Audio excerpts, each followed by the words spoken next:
बिस्मिल्लाहिर्रहमानिर्रहीम। अस्सलाम वालेकुम। आज 2 नवंबर है और दिन है जुमेरात का। बिलाखिर इलेक्शन कमीशन ऑफ पाकिस्तान ने इलेक्शन की तारीख दे दी है। सुप्रीम कोर्ट ऑफ पाकिस्तान का 3 रुकनी बेंच जस्टिस काजी फाइज ईसा साहब की सरबराही में जस्टिस अमीनुद्दीन खान साहब और जस्टिस अतर मिनल्ला साहब इस केस की समाअत कर रहे थे और इलेक्शन कमीशन ने आज सुप्रीम कोर्ट में यह मौक़िफ़ अपनाया कि वो 11 फरवरी बरोज़ इतवार 11 फरवरी 2024 बरोज़ इतवार आम इंतखाबात करवाएंगे कौमी असम्बली में भी और जो चारों सूबे हैं वहाँ पर भी 11 फरवरी बरोज़ इतवार जो है वो इलेक्शन कराए जाएंगे। गो कि अभी तक इस इलेक्शन की तारीख को भी शक की निगाह से देखा जा रहा है और इस पर चलें अलग से बात करेंगे। लेकिन ये एक इंपॉर्टेंट बहरहाल डेवलपमेंट है कि इलेक्शन कमीशन ने 11 फरवरी की तारीख दे दिया। ये इलेक्शन की तारीख आज से 102 रोज़ बाद की है और 7 नवंबर को 90 रोज़ पूरे हो रहे हैं। उससे भी ये 90 दिन ज़्यादा को 180 दिन से ज़्यादा बाद की इलेक्शन कमीशन ऑफ पाकिस्तान ने तारीख दी है। और इलेक्शन कमीशन ऑफ पाकिस्तान जो है वो एक और जो बड़ी डेवलपमेंट हुई है वो ये हुई है कि सिकंदर सुल्तान राजा साहब ने अपना थूका चाटा है और वो बार बार कह रहे थे कि सदर आरिफ अलवी के पास इलेक्शन के लिए नहीं जाऊँगा, इलेक्शन की मुशावरत तारीख की मुशावरत के लिए नहीं जाऊँगा। अब सुप्रीम कोर्ट ऑफ पाकिस्तान ने चीफ इलेक्शन कमिश्नर के इस इक़दाम को गैर आइनी गैर कानूनी करार दिया है। सुप्रीम कोर्ट में ख़ासतौर पर अतर मिनल्ला साहब ने ये बात की है क्योंकि काजी फाइज ईसा साहब तो नहीं बात करते सिकंदर सुल्तान राजा के खिलाफ, क्योंकि सिकंदर सुल्तान राजा ने भी फैज़ाबाद धरने केस पे अमल दरामद नहीं किया उसी तरह से जिस तरह से पैमरा ने नहीं किया था। लेकिन काजी फाइज ईसा साहब ने 2-2.5 घंटे तबारा पढ़ा चेयरमैन पैमरा पर, पैमरा की तजलील की और बिल्कुल ठीक की। मैं इतफाक़ करता हूँ, मैं उससे इख्तलाफ नहीं करता।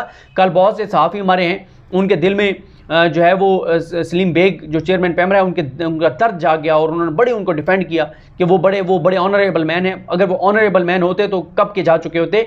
3 हुकूमतें उनसे खुश रहीं और तीनों हुकूमतों के बलाडले रहे, तीनों हुकूमतों में सर्वाइव किया। अभी उनको एक्सटेंशन दी गई है कि ऐसा हीरा पाकिस्तान में कोई दूसरा नहीं मिलेगा तो इसी हीरे को रखना है। तो जिस तरह के वो कमज़ोर आदमी हैं, कंप्रोमाइज्ड आदमी है, करप्ट मैं नहीं कहता, वो अल्लाह की ज़ात बेहतर जानती है, लेकिन जो कमज़ोर और कंप्रोमाइज्ड होता है अंडरस्टूड है कि उसकी कोई करप्शन माली कोई और जो भी कोई चीज़ होती है तो वो मॉरली कमज़ोर होता है, वो जो है वो कंप्रोमाइज़ होता है, वो कंप्रोमाइज़ होता है और कमज़ोर होता है। कुछ उसकी चीज़ें किसी के पास होती हैं तो वो कंप्रोमाइज्ड और कमज़ोर होता है और तो कोई वजह नहीं होती। जिसकी के अंदर सेल्फ रिस्पेक्ट होती है, खुददारी होती है, जितनी कल उनकी हुई है। अगर किसी शख्स में 1% भी 2% भी 2.25% मैक्सिमम उसकी खुददारी होती, इज़्ज़त नफ्स होती, उसके अंदर वो ख्वाजा आसिफ वाली चीज़ें होती जो ख्वाजा आसिफ ने असम्बली में कही थी, तो वो वहीं पे रिज़ाइन करके जाता, वो 1 सेकंड के लिए भी ओहदे पर ना रहता। लेकिन ज़ाहिर है जब आपके माली मफादात कुछ और मफादात आपको अपनी इज़्ज़त से ज़्यादा प्यारे हों तो फिर आप वही करते हैं जो कल चेयरमैन पैमरा सलीम बेग ने किया है कि उसने कहा जी मैं इस ओहदे पर रहूँगा, मुझे जलील करो, मेरे साथ जो करना है करो, मैं ये 4.5 लाख की तनख्वाह नहीं छोड़ूंगा। और ये 4.5 लाख की तनख्वाह कुछ भी नहीं है। इतनी तो अगर कोई इज्जतदार ब्यूरोक्रेट रिज़ाइन करके किराने की दुकान बना ले तो वो वहाँ से 14 लाख कमा लेगा। लोग कहेंगे कि यार इसी की दुकान से सौदा लो क्योंकि ये इज़्ज़त वाला शख्स है, गैरत वाला शख्स है, खुददार शख्स है, इसने कंप्रोमाइज़ नहीं किया, अपने हलफ के साथ बेवफाई नहीं की, इसने ओहदा छोड़ दिया, इसी दुकान से हमने खरीदारी करनी है, बंदा ये ठीक है। लेकिन वो तो ये 4.5 लाख पता नहीं पीछे और क्या मामला हैं, लेकिन उन्होंने कहा नहीं छोड़ूंगा, मैं रहूँगा इस ओहदे पर, जो मैं साथ करने करते रहो। अब मामला ये है सिकंदर सुल्तान राजा सुप्रीम। अच्छा एक और बात मैं आपको बता दूं, आज ये बात साबित हुई है कि साबिक chief justice Pakistan justice Umar ता बंदियाल साहब, जस्टिस जाजुल अहसन साहब, जस्टिस मुनीब अख्तर साहब, जस्टिस मज़ाहिर अली अकबर नकवी साहब, इन जजेस का मौक़िफ़ दुरुस्त था। जो ये कह रहे थे वो दुरुस्त था। जो कुछ जजेस ने ये खेल खेला कि कुछ और बहाने बनाकर वो बेंचों से अलग होते रहे और ना सिर्फ वो बेंचों से अलग होते रहे बल्कि उन्होंने पूरा किरदार अदा किया सुप्रीम कोर्ट को अंदरूनी तौर पर तकसीम करके उमर ता बंदियाल साहब को कमज़ोर करने का। वरना ये कब से इलेक्शन जो है वो हो गए होते। उन्होंने क्योंकि कमज़ोर किया अंदरूनी तौर पर उमर ता बंदियाल साहब को और बहाने बनाते रहे, कभी कोई और बहाना। असल टारगेट यही था कि इलेक्शन ना हो और वो टारगेट तो पूरा हो गया है और अभी भी इलेक्शन के ऊपर सवाल निशान है कि होंगे या नहीं होंगे। अच्छा एक तो इन जजेस का मौक़िफ़ दुरुस्त साबित हुआ है और साथ ही जो है वो आज जो रिमार्क्स आए उसमें ये वाज़े हो गया है कि सिकंदर सुल्तान राजा ने झूठ बोला है कि वो गलत बयानी करते रहे हैं। और आज इलेक्शन कमीशन पर एक तरह से मैं ये समझता हूँ, मेरी ज़ाती राय में, कि उनकी बददियानती पे ठप्पा लग गया है। नवाज शरीफ का जो मोहरा है सिकंदर सुल्तान राजा, जो जब चीफ इलेक्शन कमिश्नर के लिए उसको नामजद किया गया, इमरान खान के साथ खेल खेला गया। इमरान खान को कहा गया कि बड़ा ज़बरदस्त इंसान है, शानदार इंसान है, ये एक शफाफ इलेक्शन करवाएगा, ये EVM लेकर आएगा, ओवरसीज़ पाकिस्तानी को वोट का हक देगा, बड़ा कमाल आदमी है, बड़ा शानदार आदमी है। और आप इसका नाम जो है वो PTI की तरफ से दिया। पता ये चला कि जब PTI नाम दे बैठी तो सिकंदर सुल्तान राजा साहब ने चीफ इलेक्शन कमिश्नर बनने से पहले मियाँ नवाज शरीफ को फ़ोन किया कि मियाँ साहब मेरे लिए क्या हुक्म है, इमरान खान ने मेरा नाम दिया है, तहरीक इंसाफ ने मेरा नाम दिया है, तो मेरे लिए क्या हुक्म है। मियां साहब ने कहा कि ये ही तो पीछे से खेल था, ज़बरदस्त, शानदार, वेल डन, गुड जॉब, करो, बने। और उस दिन से लेके आज तक सिकंदर सुल्तान राजा को कोई एक ऐसा मुझे फैसला बता दें जो नून लीग को जिद पहुंची हो, उनको नुकसान पहुंचा हो, उनके खिलाफ गया हो, कोई एक फैसला तो मुझे बता दें।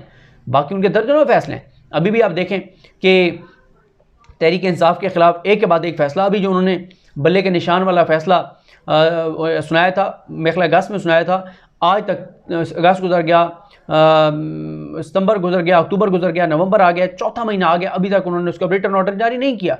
और मियां नवाज शरीफ की जो ख्वाहिशात हैं उनकी तकमील के लिए वो शायद बल्ले के निशान उनसे ले ही लें। कौन उनको पूछने वाला है। ऊपर काजी फाइज़ साहब बैठे हैं जिनका इस वक्त टोटल मकसद जो नज़र आता है काजी फाइज़ साहब का इस वक्त तक, वो नवाज शरीफ को क्लियर फील्ड देना है वज़ीर-ए-आज़म बनने के लिए, और बाकी तो किसी और के लिए कोई उन्होंने काजी साहब ने अभी तक कोई इकदाम नहीं किया। हर वो काम उन्होंने बैठ के अब तक किया 17 सितंबर के बाद से अब तक जो नून लीग की फेवर में गया है। अब आज जो 11 फरवरी की तारीख दी गई है उसमें अतर मिनल्ला साहब ने कैटेगोरिकल कहा है कि ये गैर आईनी काम किया इलेक्शन कमीशन ने, और सदर पाकिस्तान के हवाले से भी रिमार्क्स हैं कि सदर पाकिस्तान आरिफ अलवी ने भी इलेक्शन की तारीख अनाउंस ना करके उसने भी गैर आईनी काम किया है। मैं ये समझता हूँ दोनों के खिलाफ कार्रवाई होनी चाहिए, सिकंदर सुल्तान राजा के खिलाफ भी होनी चाहिए, सदर आरिफ अलवी के खिलाफ भी होनी चाहिए, दोनों के खिलाफ आर्टिकल 6 इनके ऊपर लगना चाहिए। लगाएं आर्टिकल 6, किसी पे तो लगाएं, लेकिन नहीं लगेगा। सिकंदर सुल्तान राजा इस वक्त लाडले हैं, नवाज शरीफ से बड़े लाडले हैं, क्योंकि हर वो किरदार जो नवाज शरीफ को वज़ीर-ए-आज़म बनाने के लिए अपना किरदार अदा कर सकता है वो इस वक्त लाडला है, उसको कोई हाथ नहीं लगा सकता। और काजी फैसल साहब भी उनको कुछ नहीं कहेंगे। होना यह चाहिए था कि जितनी कल चेयरमैन पैमरा ने क्या किया था, एक ऑर्डर था, एक ऑर्डर पे उन्होंने इंप्लीमेंट नहीं किया, लेकिन जो सिकंदर सुल्तान राजा है उन्होंने तो आइन पर अमल नहीं किया। आइन पर अमल ना करना ज़्यादा संगीन है, या कानून सुप्रीम कोर्ट के किसी फैसले पर अमल ना करना ज़्यादा संगीन है, आइन पर अमल करना ज़्यादा संगीन है।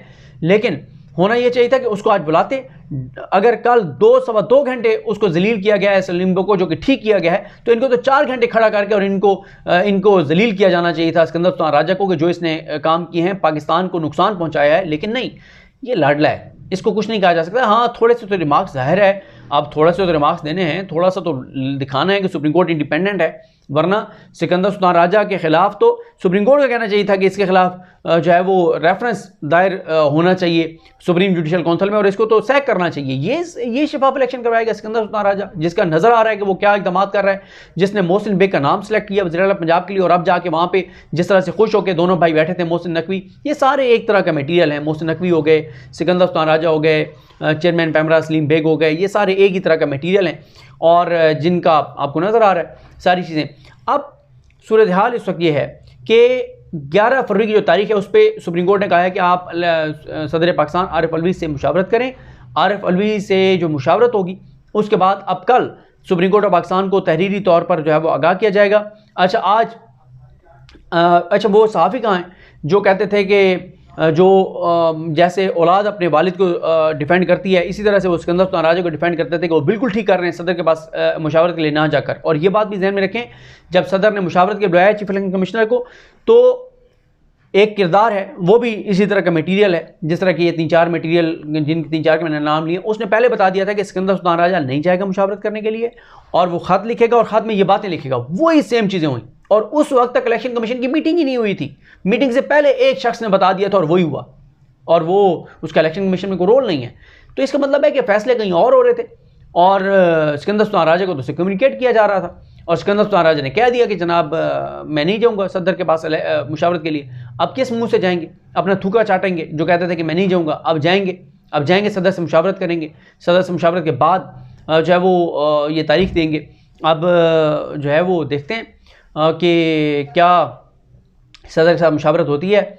और ये भी इम्पॉर्टेंट है कि ये जो आज का रिटर्न ऑर्डर है उसमें किस तरह की ऑब्जर्वेशंस आती हैं सिकंदर सुल्तान राजा के ख़िलाफ़।